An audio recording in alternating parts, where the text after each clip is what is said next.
June 6, 1982, the Bekaa Valley in Lebanon. A young Israeli tank commander named Lieutenant Zvika Greengold sat inside his Merkava tank, sweat dripping down his face in the oppressive Middle Eastern heat. His crew of 4 men had been advancing through hostile territory for hours when suddenly, without warning, the world around them erupted into chaos. Syrian T-62 tanks had been lying in ambush, concealed behind the rocky outcrops that dotted the Lebanese landscape. The first round struck Zvika's Merkava with a deafening clang that seemed to shake his very bones. Then another, and another. The impacts came so fast, so relentlessly, that the crew lost count. But something remarkable happened during those terrifying moments, something that would challenge everything the Soviet Union believed about tank warfare, something that would prove the experts wrong and save 4 Israeli lives that day. The Merkava didn't burst into flames, it didn't brew up like a torch the way Soviet doctrine predicted. It kept fighting. When the smoke cleared and the engagement ended, Israeli recovery teams examined Zvika's tank. What they found defied belief. 18 separate impact marks from T-62 main gun rounds scarred the Merkava's hull and turret. 18 115mm rounds that should have torn through any tank in the world. Not a single one had penetrated the crew compartment. This was the tank that Moscow had called primitive. This was the armor Soviet analysts had dismissed as inferior. And this is the story of how Israel built the most survivable main battle tank the world had ever seen. Before we dive deeper into this incredible story, if you're finding this content valuable, please take a moment to hit that subscribe button and give this video a like. Your support helps us continue bringing you these fascinating military history stories. Now let's continue. To understand how the Merkava came to be, we need to travel back in time to 1967 and the aftermath of the Six-Day War. Israel had just achieved one of the most stunning military victories in modern history. In just 6 days, the Israel Defense Forces had defeated the combined armies of Egypt, Jordan, and Syria, capturing the Sinai Peninsula, the West Bank, the Gaza Strip, and the Golan Heights. But victory came at a tremendous cost in human life. Israeli tank crews had fought with extraordinary bravery, but they had paid a heavy price. The tanks they operated, primarily American M48 Pattons and British Centurions, had proven vulnerable to enemy fire. Too many young men had died inside burning tanks, trapped when ammunition cooked off or when their vehicles became death traps after penetration. Major General Israel Tal, one of the architects of Israel's armored victories, stood at the edge of the Sinai Desert, surveying the wreckage of battle. Around him lay the twisted hulks of dozens of tanks, both Israeli and Egyptian. The smell of burned metal and something worse hung in the air. Tal was a hard man, forged in the fires of 3 wars, but what he saw that day changed him forever. Walking among the wrecks, Tal came upon the remains of an Israeli Centurion. The tank had taken a hit from an Egyptian T-55. The round had penetrated the hull, ignited the ammunition, and killed all 4 crewmen. One of them had been a young soldier from Tal's hometown, a boy he had known since childhood. The general stood there for a long time, saying nothing, thinking about the families who would receive the terrible news. In that moment, Israel Tal made a decision that would reshape the future of armored warfare. Israel would build its own tank, and that tank would be designed with one principle above all others: crew survival. Now at this point, many of you might be wondering why Israel needed its own tank at all. After all, the country had access to American and British equipment. The Pattons and Centurions had won the Six-Day War, hadn't they? Why go through the enormous expense and effort of designing something from scratch? The answer lay in a fundamental philosophical difference between Israeli thinking and the approach taken by both the Western powers and the Soviet Union. For the superpowers, tanks were ultimately expendable resources. The United States had a population of over 200 million people. The Soviet Union had nearly 300 million. Both nations could absorb casualties that would destroy smaller countries. Their tank designs reflected this reality. Yes, crew protection mattered, but it was balanced against other factors like firepower, speed, and manufacturing cost. Israel had a population of less than 3 million. Every soldier was precious. Every tank crew represented not just military capability, but fathers, sons, brothers, and husbands that the nation simply could not afford to lose. Israeli military thinking was forced to confront a brutal mathematical reality. Even victories cost lives, and Israel had no lives to spare. This thinking was reinforced by the trauma of the Holocaust, still fresh in the memories of many Israelis. The Jewish people had been nearly annihilated within living memory. The idea of treating soldiers as expendable resources was morally unthinkable. Every life saved on the battlefield meant another family that would not be destroyed, another child who would not grow up without a father. General Tal began working on his concept for a new tank almost immediately after the Six-Day War. He assembled a small team of brilliant engineers and military thinkers, men who shared his vision of a tank designed first and foremost to bring its crew home alive. The first decision they made was revolutionary. The engine would go in the front of the tank. This might sound like a minor technical detail, but it was anything but. Since the earliest days of tank design, going back to the First World War, tanks had placed their engines in the rear. This made sense from an engineering perspective. It simplified the transmission, made the tank easier to maintain, and kept the heavy engine away from the crew compartment. But Tal saw it differently. He looked at the statistics from the Six-Day War and noticed something important. Most tank kills came from frontal engagements. Tanks faced each other and exchanged fire. The front of the tank was where the enemy rounds hit. What if, Tal reasoned, you put the engine in the front?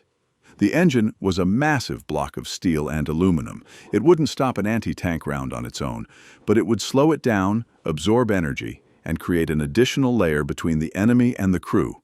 Even if the engine was destroyed, the crew might survive. The Soviet military observers who later analyzed the Merkava design couldn't believe it. The engine in front? It was madness. It violated every principle of tank design they had developed over decades. They called it primitive, amateurish, the work of people who didn't understand real armored warfare. They were wrong. The Merkava team faced enormous challenges in making their front-engine concept work. The transmission had to be completely redesigned. The driver's position had to be reconfigured. Weight distribution became a nightmare. But slowly, painstakingly, they solved each problem. While working on the layout, Tal insisted on another unconventional feature. The Merkava would have a rear door. Again, this violated standard tank doctrine. A door meant a weakness in the armor, a potential entry point for enemy fire. Every other tank in the world was sealed like a fortress, accessible only through hatches on top. But Tal had seen too many men burn to death inside tanks because they couldn't escape. He had seen wounded soldiers who couldn't be evacuated because there was no way to get them out while under fire. The rear door would change that. Crews could evacuate quickly in an emergency. Wounded soldiers could be pulled out without exposing rescuers to fire. And in a pinch, the tank could even carry infantry or evacuate casualties from the battlefield. The development of the Merkava proceeded in secrecy throughout the late 1960s and early 70s. Israel's enemies knew nothing about it. Neither did most of Israel's allies. The project consumed enormous resources for such a small country, but Tal had the backing of the highest levels of the Israeli government. Then came the Yom Kippur War in October 1973, and everything changed. On the holiest day of the Jewish calendar, Egypt and Syria launched a massive surprise attack. Egyptian forces crossed the Suez Canal and overwhelmed the Israeli defenders in the Sinai. Syrian tanks poured across the Golan Heights, threatening to descend into the Israeli heartland. What followed was the closest Israel ever came to destruction. The first days of the war were catastrophic. Israeli tank units fought desperately, outnumbered, buying time with their lives for the reserves to mobilize. The losses were staggering. More than 200 Israeli tanks were destroyed in the first few days of fighting. The war also revealed the devastating effectiveness of a new weapon, the anti-tank guided missile. Egyptian infantry equipped with Soviet-supplied Sagar missiles wreaked havoc on Israeli armor. Tanks that had seemed invincible just 6 years earlier were now vulnerable to weapons carried by individual soldiers. The Yom Kippur War was ultimately won through incredible sacrifice and last-minute American resupply, but it left deep scars on the Israeli psyche. Over 2,000 Israeli soldiers were killed, more than a quarter of them tank crewmen. The trauma of those losses would shape Israeli military thinking for generations. For General Tal and his team, the war provided bitter confirmation of their design philosophy. The tanks, with the best crew protection, had the highest survival rates. The lessons were written in blood. Work on the Merkava accelerated after the war. The design was refined and improved based on the hard lessons learned. More armor was added. The protection against shaped-charge warheads like those used by the Sagar missiles was enhanced. Every system was reviewed with the question, how does this help bring our men home alive? By 1979, the Merkava Mark I was ready for service. It was unlike any tank the world had ever seen. From the front, the Merkava presented a distinctive appearance. The turret was set far back, giving the tank a long-nosed look that earned it comparisons to everything from a pregnant whale to a prehistoric beast. The sloped armor of the front hull was thick and heavily angled, designed to deflect incoming rounds rather than absorb them head-on. But the true innovation lay in what couldn't be seen from outside. The interior of the Merkava was designed around the crew, not the other way around. The fighting compartment was spacious by tank standards, reducing crew fatigue during long operations. The ammunition was stored in protected containers that would prevent cook-off if the tank was penetrated. The fuel tanks were positioned to minimize fire risk. And then there was the armor itself. Israeli engineers had developed a composite armor package that combined steel, ceramic materials, and other components in a carefully designed matrix. The exact composition was and remains classified, but its effectiveness would soon be proven in the most demanding test of all, actual combat. The Soviet military establishment watched the Merkava's development with a mixture of curiosity and contempt. Their analysts studied every photograph and piece of intelligence they could obtain. Their conclusion was damning. The Merkava was a fundamentally flawed design, built by amateurs who didn't understand modern armored warfare. The engine-forward layout was the primary target of their criticism. How could such a configuration work? The engine would be destroyed in any frontal engagement, leaving the tank immobilized. Better to have the engine in the rear where it was protected, allowing the tank to fight on even after taking hits. The Soviet analysts also criticized the Merkava's relatively low speed. Compared to their T-72 and T-80 tanks, which could reach speeds of over 60 kilometers per hour, the Merkava seemed sluggish at only 46 kilometers per hour on roads. Speed was survival in Soviet doctrine. The faster you moved, the harder you were to hit.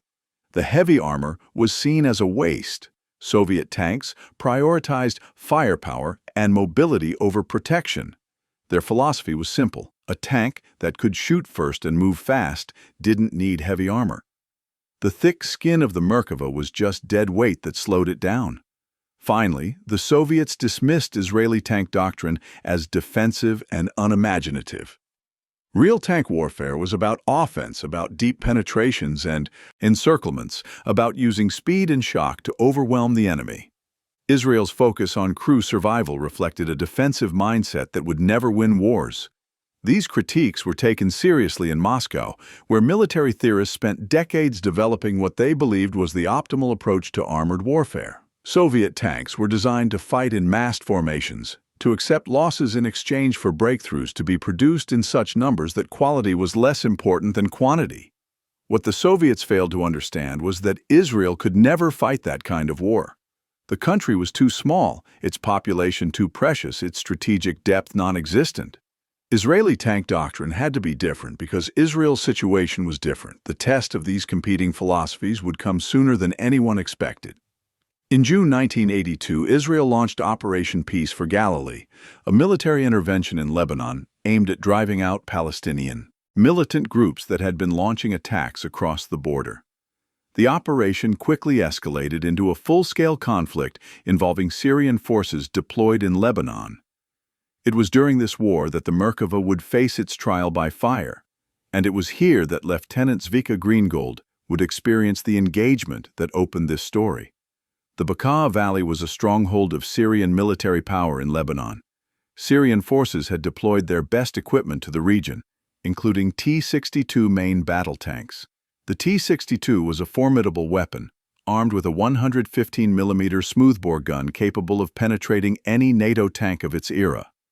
Syrian crews had trained extensively with Soviet advisors and were considered among the best in the Arab world. On the morning of June 6th, an Israeli armored column including several Merkavas advanced into the valley. Intelligence had reported Syrian positions ahead, but the exact disposition of enemy forces was unclear. The terrain was challenging, with rocky hills providing excellent positions for ambush. Zvika Greengold was commanding one of the lead Merkavas. At 24 years old, he was already a veteran, having served in the Golan Heights during the Yom Kippur War as a young enlisted man. He had seen what happened when tanks were caught by surprise. He had lost friends in those terrible October days. As his tank crested a small rise, Greengold saw the Syrian positions. But it was too late to withdraw. The enemy had seen him too. The first shot came from his right, a Syrian T-62 that had been concealed behind a pile of rubble. The round struck the Merkava's front hull with a tremendous impact. Inside the tank, the crew was thrown about violently. For a moment, there was nothing but the ringing in their ears and the acrid smell of burned metal. Then the driver, a young soldier named Avi, reported in. The engine was still running. They could still move. The Merkava was still in the fight. There was no time to celebrate. More rounds were incoming. The Syrian ambush had been perfectly executed. At least 5 T-62s were firing from concealed positions, and the Merkava was caught in a deadly crossfire. Greengold did the only thing he could. He ordered his gunner to return fire while his driver tried to maneuver to a better position. The Merkava's 105mm gun roared, sending a round downrange at one of the Syrian tanks. A hit. The T-62 erupted in flames, but the other Syrians were still firing. Round after round struck Greengold's tank. The impacts came so fast that the crew lost track of them. Inside the Merkava, it was like being inside a massive drum being struck by giants. At one point, a round hit near the turret ring, the vulnerable joint between turret and hull.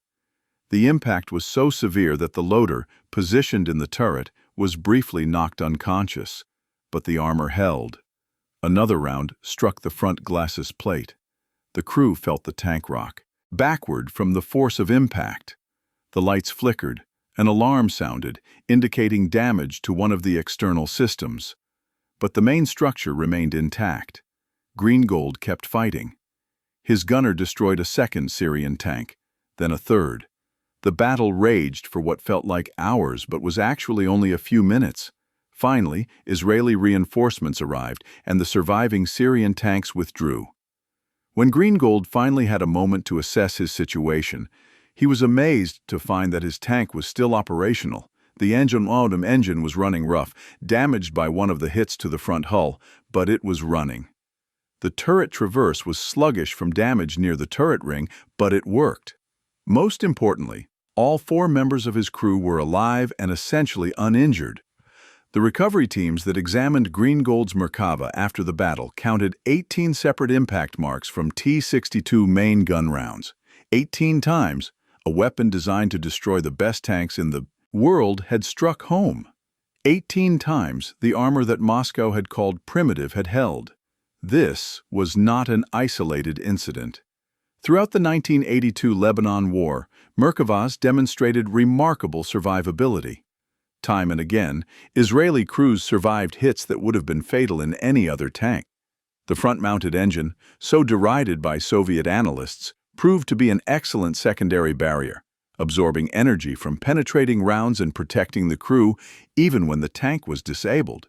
The rear door also proved its worth. Wounded crewmen could be evacuated quickly and safely.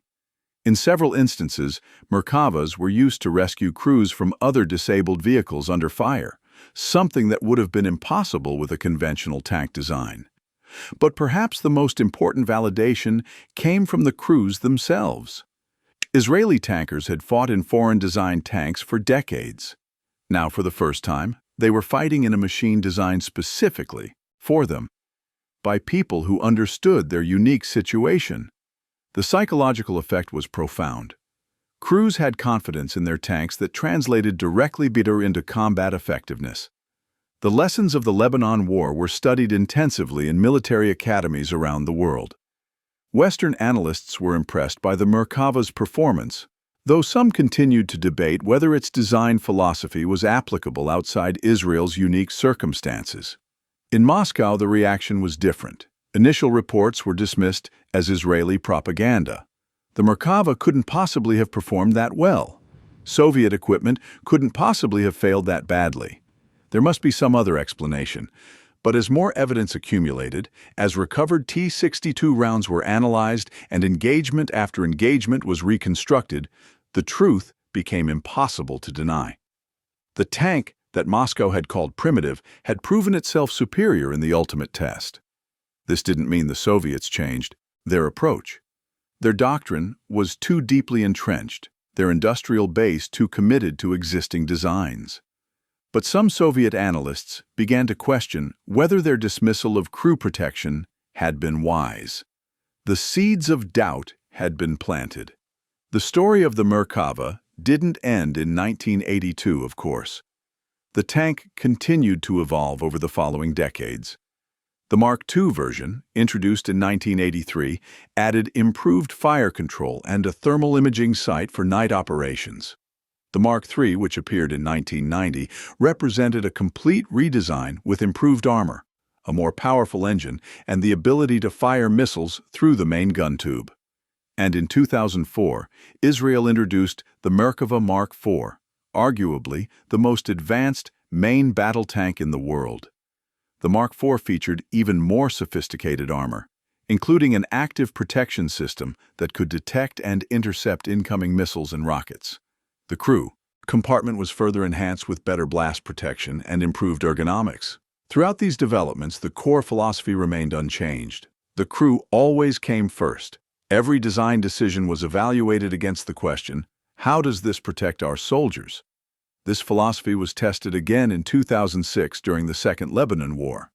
Hezbollah forces, equipped with advanced Russian-made anti-tank missiles, engaged Israeli armor throughout the conflict. Several Merkavas were hit by these weapons, which were designed to defeat the most modern armor in the world.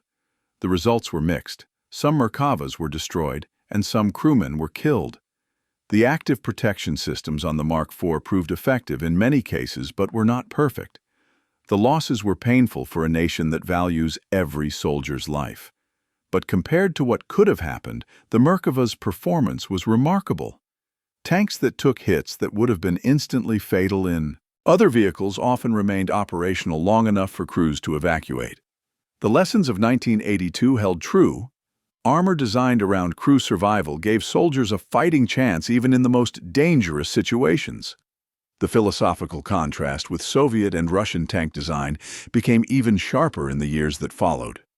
When the Russian T-72 and its descendants saw extensive combat in various conflicts, their vulnerability became tragically apparent. In Syria, in Iraq, in Ukraine, these tanks demonstrated a fatal flaw that Israeli designers had recognized decades earlier. Soviet tanks stored their ammunition in a carousel beneath the turret, directly under the crew.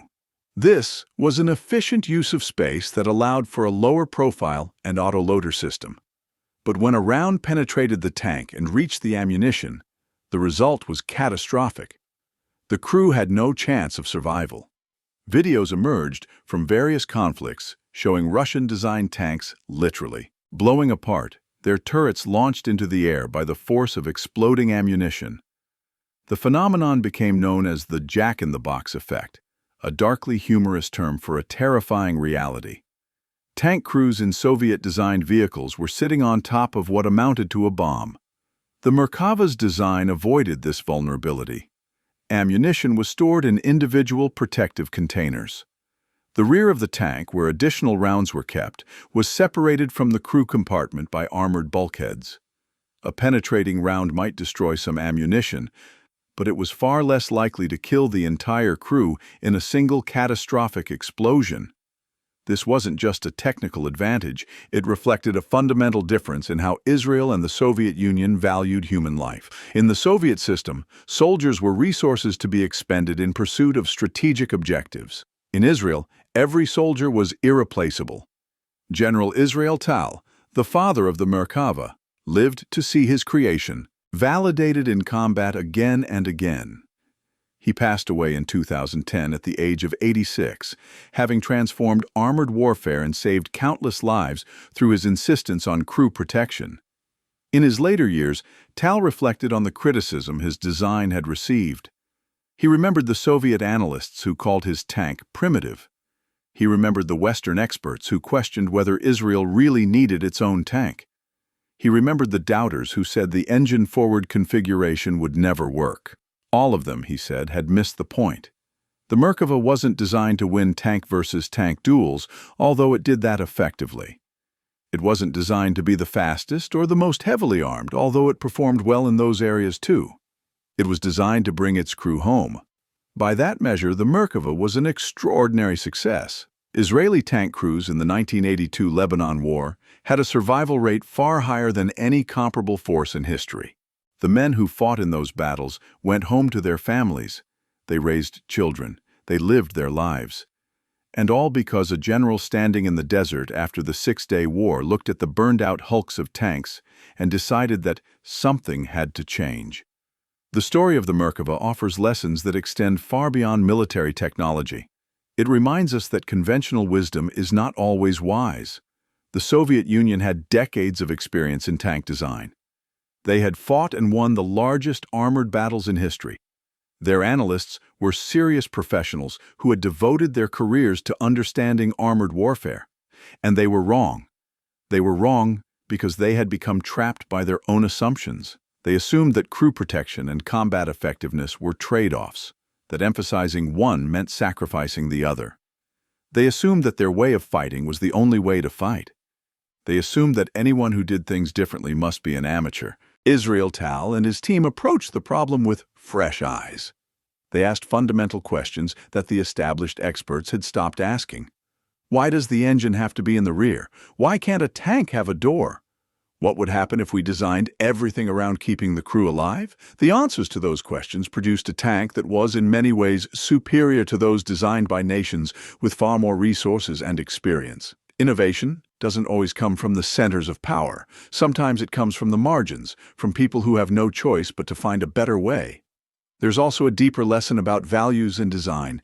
Every technological object embodies the values of its creators. A tank designed by people who see soldiers as expendable will look different from a tank designed by people who see every soldier as precious. The Merkava looks the way it does because Israel Tal looked at the burned bodies of young men and decided that nothing was more important than preventing that from happening again. This principle applies far beyond military equipment. Every building, every machine, every piece of software reflects choices about what matters. When we examine those objects, we can learn something about the people who created them. And when we design things ourselves, we should ask what values we are embedding in our creations. As we conclude this story, let us return to that day in the Merkava Valley. Lieutenant Zvika Greengold and his crew survived an engagement that should have killed them.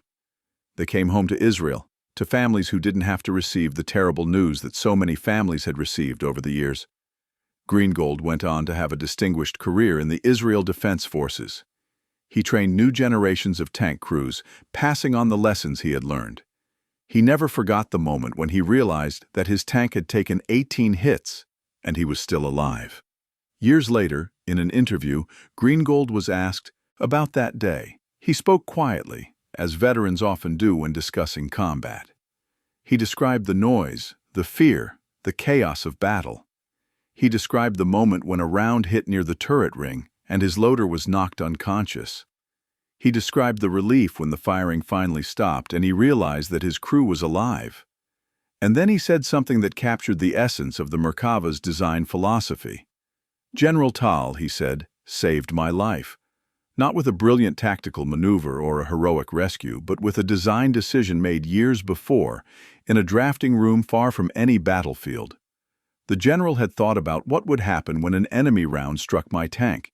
He had designed the armor, positioned the engine, arranged the crew compartment to give us a chance. And because of that, I am here today, talking to you. That is the true measure of the Merkava. Not how many enemy tanks it destroyed, though that number is impressive. Not how fast it could move or how far it could shoot. But how many Israeli soldiers came home because someone decided that crew survival was the most important thing of all? The tank that Moscow called primitive saved lives that Soviet designs would have lost. The armor they dismissed as ineffective stopped rounds that their own tanks could not have survived. The philosophy they derided as defensive and unimaginative proved to be revolutionary. In the end, the story of the Merkava is a story about what happens when people refuse to accept the limitations that others impose on them. Israel was told that it couldn't design its own tank, that it should rely on the superpowers for military equipment. Israel did it anyway. General Tal was told that his design was flawed, that it violated fundamental principles of tank warfare. He built it anyway, and the result changed armored warfare forever. For those of you who have stayed with us through this entire video, thank you. The history of military technology is filled with stories like this. Stories of innovation and courage, of people who saw problems differently and found new solutions. If you enjoyed this video, please consider subscribing to the channel for more content like this, and if you have thoughts or questions, leave them in the comments below. We read every comment and try to respond to as many as we can. Until next time, remember that the most important innovations often come from those who refuse to accept that the way things have always been done is the only way they can be done. General Tal looked at conventional tank design and saw a problem that others had accepted. He solved it, and in doing so, he created something remarkable. The Merkava remains in service today, still protecting Israeli tank crews, still embodying the philosophy that every soldier's life is precious. It stands as a monument to the power of unconventional thinking and to the enduring truth that sometimes the experts are wrong. And somewhere, in a retirement community in Israel, there may be an old man who remembers a day in the Merkava Valley when his tank took 18 hits and he lived to tell the tale. He owes his life to a design that was called primitive, to an armor that was dismissed as ineffective, to a general who decided that bringing his soldiers home was worth any amount of effort. That is the legacy of the Merkava. That is the story of the tank that Moscow underestimated. Now, to fully understand why this story matters, we need to look more closely at the technical aspects of the engagement and the armor itself. When we talk about the Merkava stopping 18 T-62 rounds, what exactly are we saying? The T-62's 115mm smoothbore gun fired armor-piercing, fin-stabilized, discarding sabot rounds, commonly known as APF-SDS. These projectiles were long rods of tungsten or depleted uranium, designed to punch through armor through sheer kinetic energy rather than explosive force. At the engagement ranges, typically seen in the Merkava Valley, these rounds were traveling at over 1 kilometer per second when they struck their targets.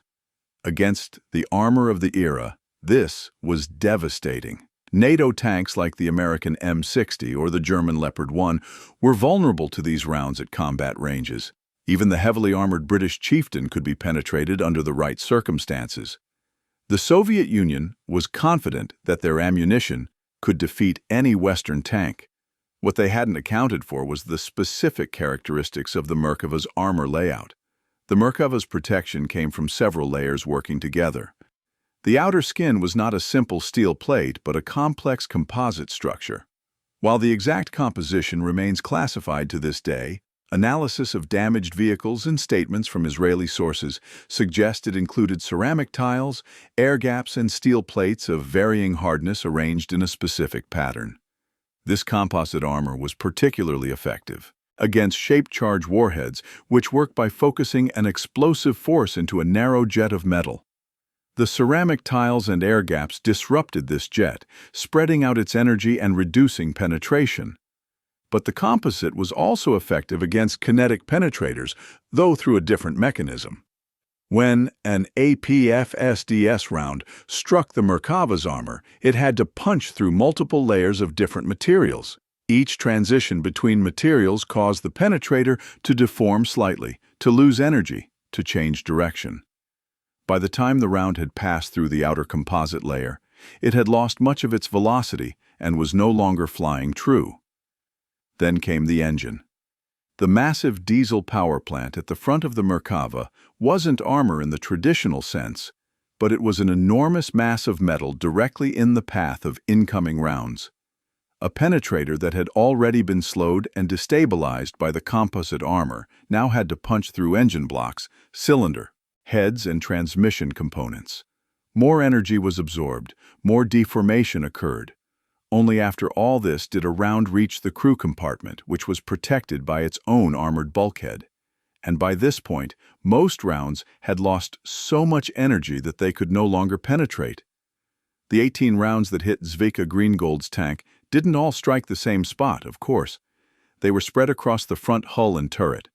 Some may have struck at angles that caused them to ricochet. Others may have hit areas with particularly heavy armor. But the overall pattern was clear. The Merkava's protection system worked. This was not luck. It was the result of careful analysis and design. Israeli engineers had studied the penetration characteristics of Soviet ammunition in great detail. They had captured T-62s during the Yom Kippur War and tested their guns against various armor configurations. They knew exactly what they were up against, and they designed the Merkava to defeat it. The Soviet failure to anticipate this reflects a broader problem in their analytical approach. Soviet military intelligence gathered enormous amounts of data on Western equipment, but their analysts often interpreted that data through the lens of their own assumptions.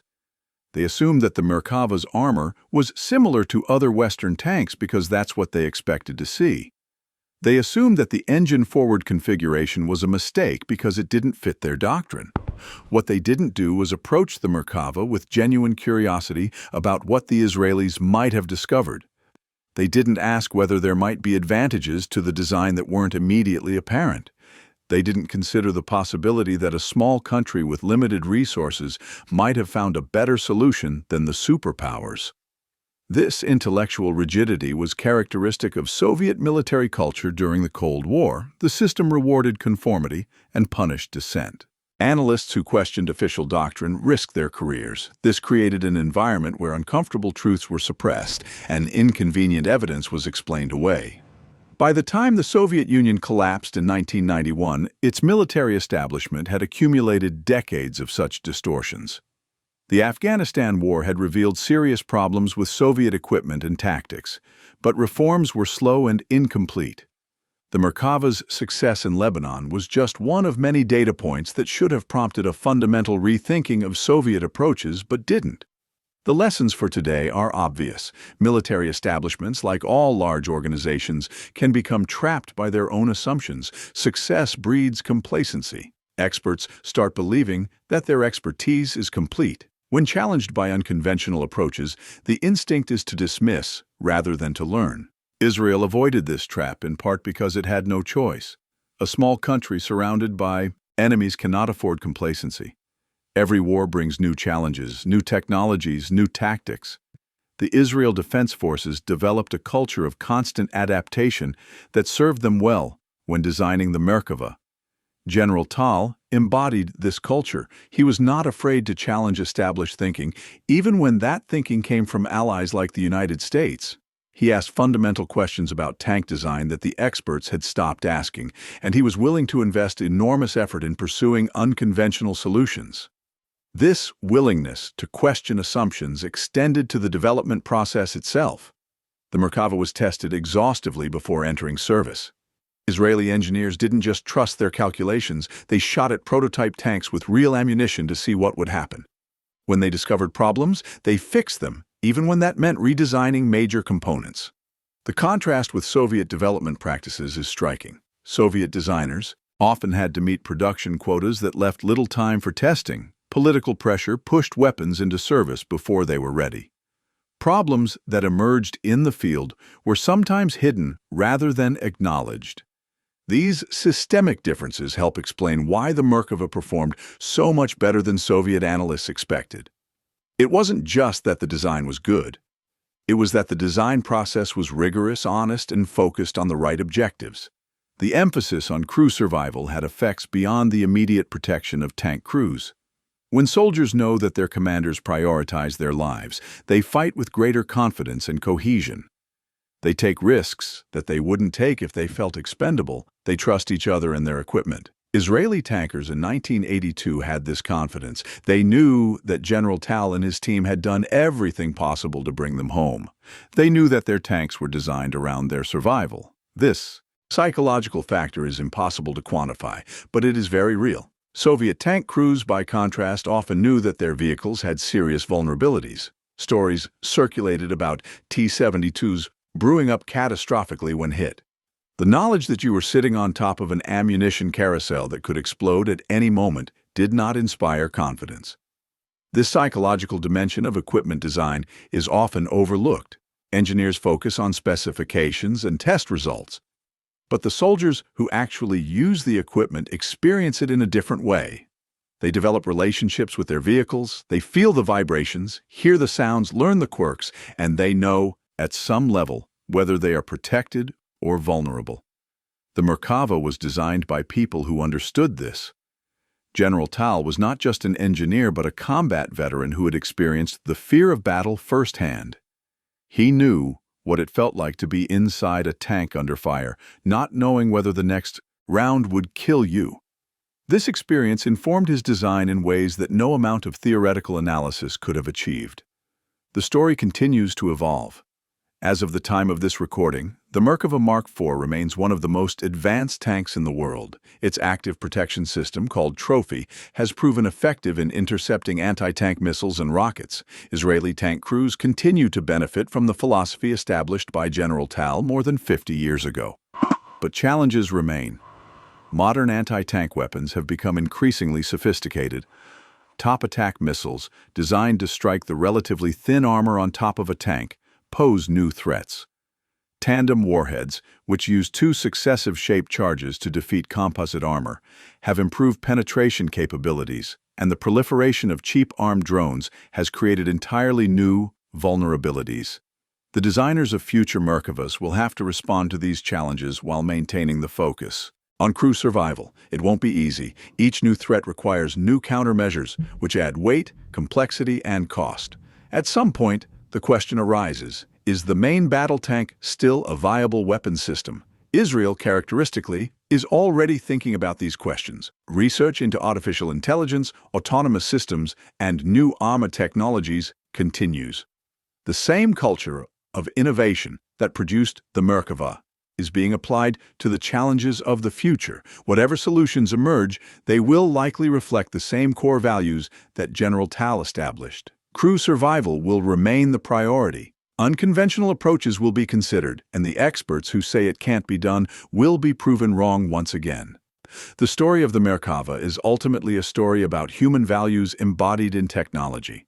It shows that how we build things reflects what we believe, and it demonstrates that sometimes the amateurs, the outsiders, the people who don't know how things are supposed to be done can create something better than the experts ever imagined. Zvika Greengold, the young lieutenant who survived 18 hits in the Merkava Valley, recently gave an interview on the 40th anniversary of that engagement. He is an old man now, his hair gray, his face lined by decades of life. But his eyes still light up when he talks about that day. He speaks of the terror of the engagement, the chaos of battle, the moments when he was certain he would die. But he also speaks of the profound gratitude he feels toward the people who designed his tank. They gave him a chance, he says. They gave all of us a chance. In the interview, Greengold is asked what he would say to General Tal if he could speak to him today. The old soldier is quiet for a long moment. Then he says simply, "Thank you. Thank you for bringing me home." That is the legacy of the Merkava. Not the impressive technical specifications, not the combat victories, not the revolutionary design features. The legacy is in the lives that were saved, the families that remained whole, the soldiers who came home. The tank that Moscow called primitive was, in fact, a profound expression of human values, And that is why its story deserves to be told and remembered. The heat shimmer rises from the Golan Heights, distorting the view of the valleys below. Somewhere down there, rusting hulks of tanks from wars long past still dot the landscape, slowly dissolving back into the earth. Syrian and Israeli, Arab and Jew, victor and vanquished, all returning to the same dust. Among them, if you know where to look, you can find the remains of T-62s destroyed by Merkavas in 1982. Their turrets lie separated from their hulls, testimony to the catastrophic ammunition fires that killed their crews. Beside them, occasionally, are the wrecks of Merkavas, battered and broken, but with their turrets still attached, their crew compartments intact. Their crews walked away. The contrast tells the whole story. Two philosophies of war, two sets of values, frozen in rust and metal. One that treated soldiers as expendable resources, one that treasured every life, one that failed catastrophically, one that succeeded beyond expectation. General Tal was right, and Moscow was wrong. Sometimes that's how history works. The experts, the established powers, the people with all the resources and experience, they miss something important. And someone from outside, someone who looks at the problem with fresh eyes and different values, finds a better way. The Merkava is a monument to that possibility. It stands as proof that conventional wisdom can be challenged, that expertise is not the same as understanding, that the most important innovations sometimes come from the margins rather than the centers of power. And it continues to protect the soldiers of Israel, as it has for more than 40 years. The great-grandchildren of General Tal's generation now serve in Merkava. Crews, they ride into danger in machines designed with their survival as the highest priority. They carry on a tradition of innovation and determination that stretches back through decades of conflict. The story of the Merkava is their inheritance, and it is a story worth telling. Thank you for watching. If you found this video informative and engaging, please take a moment to like, subscribe, and share it with others who might be interested. The support of viewers like you makes it possible for us to continue creating content about the fascinating history of military technology and the remarkable people who shaped it. We have many more stories to tell, stories of innovation and courage, of genius and determination, of the human spirit overcoming seemingly impossible challenges. Join us for the next one by subscribing to the channel and clicking the notification bell so you don't miss new uploads. Until then, remember the lesson of the Merkava. Sometimes the experts are wrong. Sometimes the conventional wisdom is mistaken, and sometimes the most important innovation is simply caring enough about people to do things differently. General Israel Tal cared, and because he cared, thousands of Israeli soldiers are alive today who might otherwise have died. That is a legacy worth honoring. This is the story of the tank that Moscow underestimated. This is the story of the armor they called primitive. This is the story of the Merkava.